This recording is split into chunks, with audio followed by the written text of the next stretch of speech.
Graça e paz, meus irmãos, tudo bom com você? Então, hoje vai começar nossa maratona da série A Vida de Paulo. Serão dias inesquecíveis, momentos extraordinários que passaremos juntos em diversos vídeos que nós estaremos gravando e publicando de forma gratuita para você poder se alimentar, ser informado e crescer no conhecimento da palavra de Deus. Hoje nós iremos falar sobre a primeira vez que Paulo ele aparece na Bíblia Sagrada, no Novo Testamento, no livro de Atos dos Apóstolos. E hoje nós queremos abordar a seguinte temática: dura coisa é recalcitrar contra os aguilhões. Você sabe o que significa essa expressão? Você sabe quem foi que disse essa expressão e para quem disse? Então nós vamos hoje começar a nossa jornada desde a primeira vez que Paulo aparece em Atos até o momento que ele é encontrado por Jesus no caminho de Damasco. Vamos lá!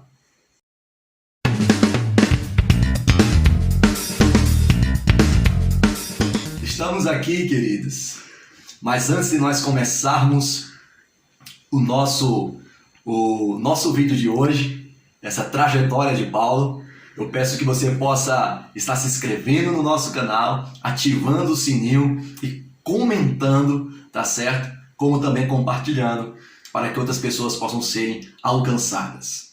O texto que nós estaremos fazendo uso nesta aula está em Atos dos Apóstolos, capítulo 8, versículo de número 1.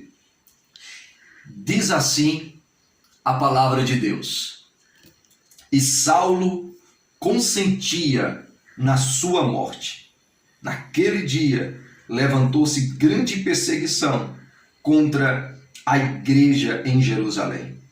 E todos, exceto os apóstolos, foram dispersos pelas regiões da Judéia e Samaria. Aqui está o primeiro texto bíblico onde Paulo aparece pela primeira vez. Paulo, ele entra na história bíblica, nos anais da Escritura e da revelação de Deus, exatamente nesta cena. Estevão, diácono da igreja, que tinha sido separado pelos apóstolos em Atos 6, ele foi de forma sangrenta, injusta e radical apedrejado até a morte. E a Bíblia vai nos dizer que Saulo de Tarso, ainda jovem, tinha sido depositado aos pés dele as vestes, enquanto Estevão estava dando seu último suspiro. A participação de Saulo na morte de Estevão foi mais do que ser um espectador.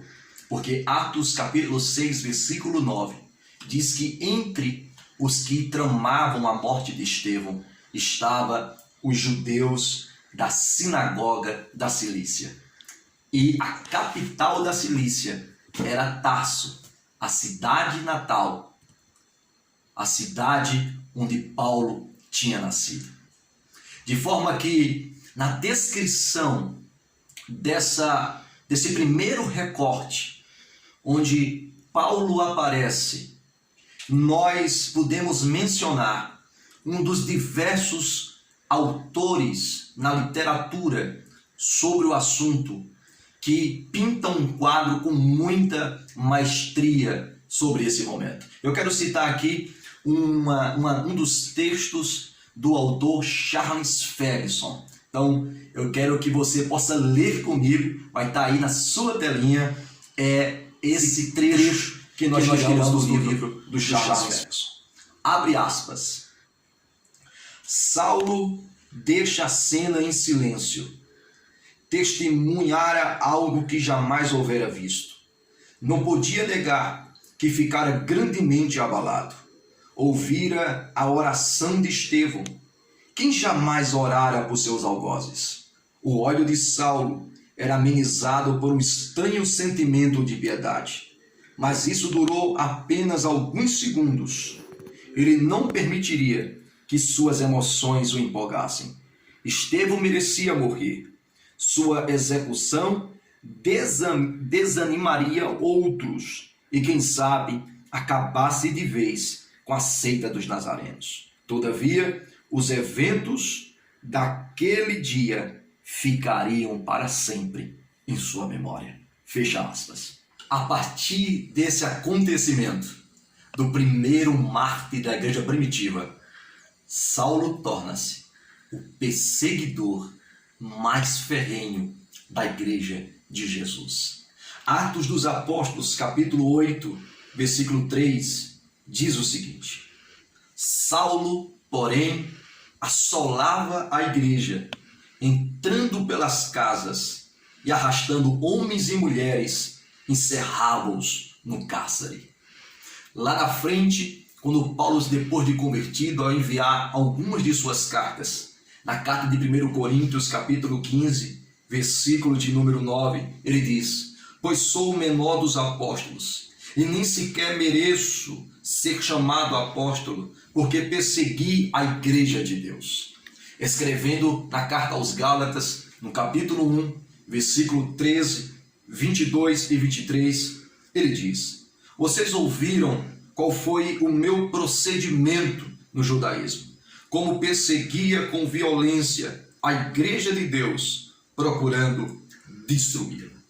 Pois é, Saulo de Tarso, ele, depois de consultar o Sinédrio e os principais sacerdotes, ele estava com a carta na mão, indo em direção a Damasco, porque ele pensava que a única forma que poderia abafar a igreja, parar a igreja, era ir de sinagoga em sinagoga e identificar quem estava inclinado a crer em Jesus e assim levá-los ao julgamento.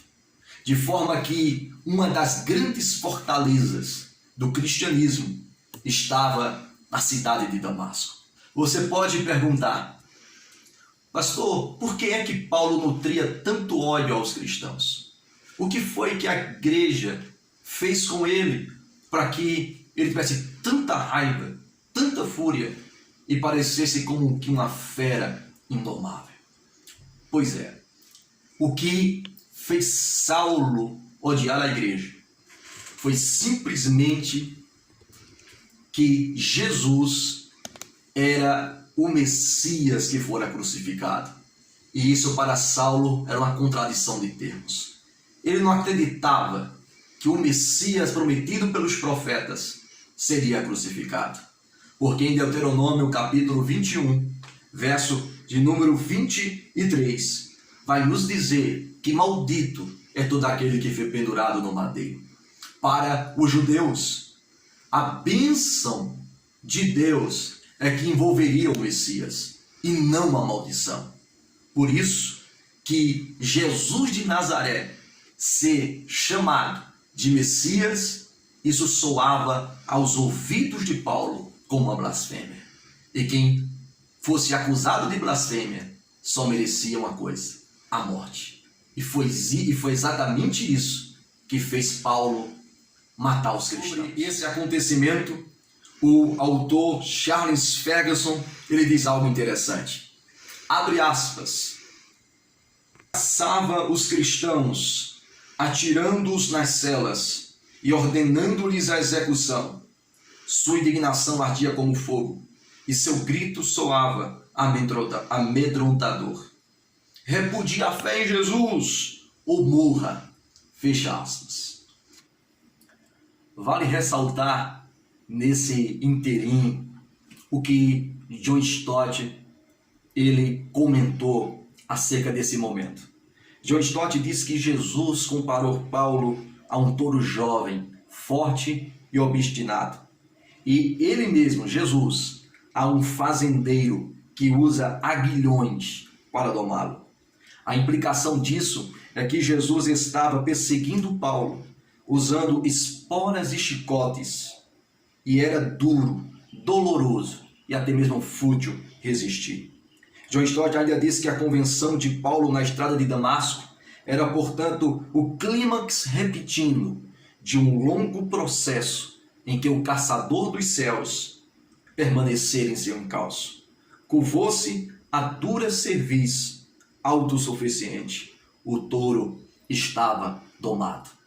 Foi exatamente no caminho, na estrada, próximo, quem sabe, ao meio-dia, que Jesus aparece e cita a famosa frase: dura coisa é recalcitrar contra os aguilhões.